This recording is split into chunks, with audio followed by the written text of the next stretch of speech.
똘끼 위메조입니다. 오늘은 우리나라의 주둔해 있는 미군에 대해 이야기를 해보도록 하겠습니다. 요즘 뉴스를 보면 미국 트럼프 행정부에서 주한미군의 방위비를 전년보다 5배 이상 청구한 것에 대한 협상을 진행하고 있다는 얘기가 많이 나오고 있습니다.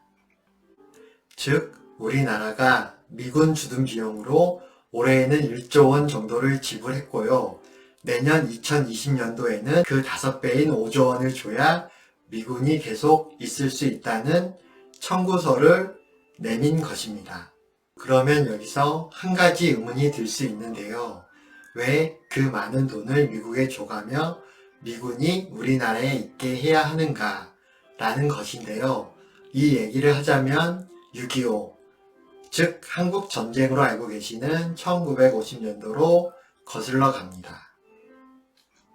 여러분들도 아시다시피 1950년 6월 25일 북한의 김일성이 적화통일의 야망으로 남한을 먼저 침범하여 전쟁이 시작되었고요. 우리나라와 20여 개국이 참여한 유엔군과 북한, 중국 그리고 소련의 공산군이 한반도에서 3년간 지리멸렬하게 전쟁하다가 지금의 38선을 기준으로 북쪽은 공산 정권이, 남쪽은 자유민주주의 정권이 자리 잡는 것으로 정전협정을 체결하여 현재까지 전쟁을 잠시 멈춰 휴전 상태인 것입니다. 전쟁 기간만 따지고 보면 기네스북에 올라도 되는 진기록을 세우고 있다고 합니다. 그 한국전쟁의 휴전 이후에 공산 진영의 확대를 막고 자유 진영을 수호하기 위해 미국은 우리나라와 한미 상호 방위 조약을 체결하게 되었고요. 그에 따라 미군이 우리나라에 주둔하게 된 것입니다. 이 조약을 간단히 요약하자면 조약 상대국에 전쟁이 발생하면 도와줘야 된다는 것입니다. 그래서 그때 체결한 한미 상호 방위 조약은 50년 이상 미군을 한반도에 주둔하게 해주는 명분이 되었는데요. 이게 우리나라에 어떠한 득실이 있었다고 평가를 해야 할까요? 그냥 트럼프 말 맞다나 방위비, 즉 돈을 더 타내려고 하는 나쁜 점만 있을까요? 좀 더 자세히 살펴보면 우리나라는 주한미군이 있었기 때문에 상당한 이익을 얻었다고 판단할 수 있는데요. 가장 큰 부분은 미군이 주둔하고 있어서 전쟁의 재발을 자연스럽게 억제했기 때문에 우리나라에서 한강의 기적 같은 경제 발전을 이루어냈다는 것입니다. 우리나라가 지금 세계에서 경제 순위가 몇 위인지 아십니까? 세계 205개국 중에 12등입니다. 이러한 우리나라의 경제 성장 이면에는 미국과 주한미군이 있었다는 것을 부인하기 어려울 것입니다. 그러면 미군은 그냥 우리나라에 있었을 뿐인데 어떻게 전쟁을 억제했냐라는 질문을 하실 수 있을 텐데요. 북한이 다시 전쟁을 일으켜서 우리나라에서 미군이 한 명이라도 죽으면 어떻게 될까요? 세계의 경찰관인 미국이 가만히 있을까요?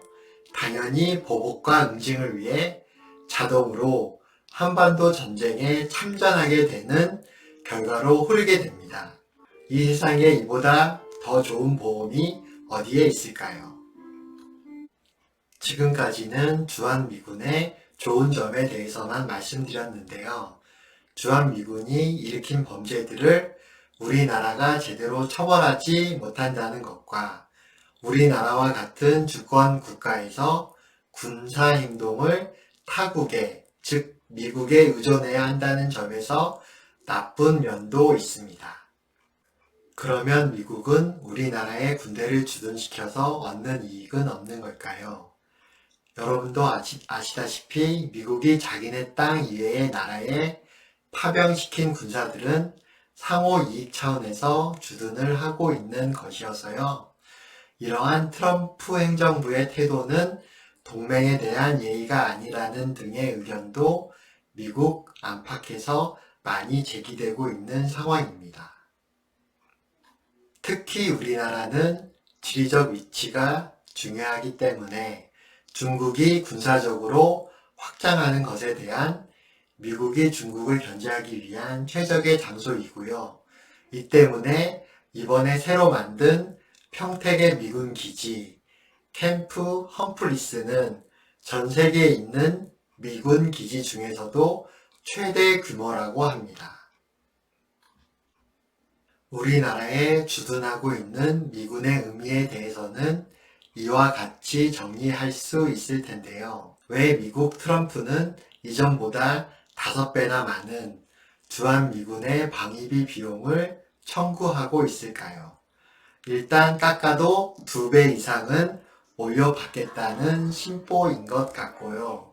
이렇게 동맹을 무시하고 돈을 얻겠다고 집착하는 것은 트럼프와 같은 경제인 출신이 아무런 정치적 신념 없이 나라를 통치하게 되면 나타나는 폐해라 할 수 있겠습니다.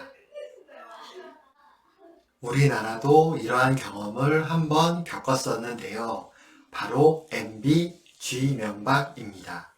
혼자서도 잘 흐르는 강물을 막아서 녹조로 라떼나 만들고 자원외교, 방산비리, 다스 실소유, BBK 주가 조작 등의 의혹들을 보면 돈밖에 모르는 경제인에게 나라를 맡기면 이 정도로 나라를 망칠 수 있겠구나 하는 것을 우리에게 확실하게 알려주었습니다.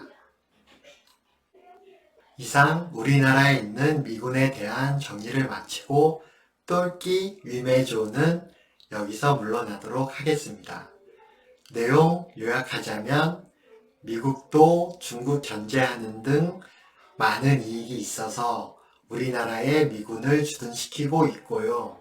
우리는 그것을 나라의 안정과 번영을 위한 일종의 보험으로 이용하면 된다는 것인데요. 이에 대한 여러분들의 생각도 댓글 남겨주시면 고맙겠습니다. 구독과 좋아요, 많은 공유 부탁드리겠습니다. 감사합니다.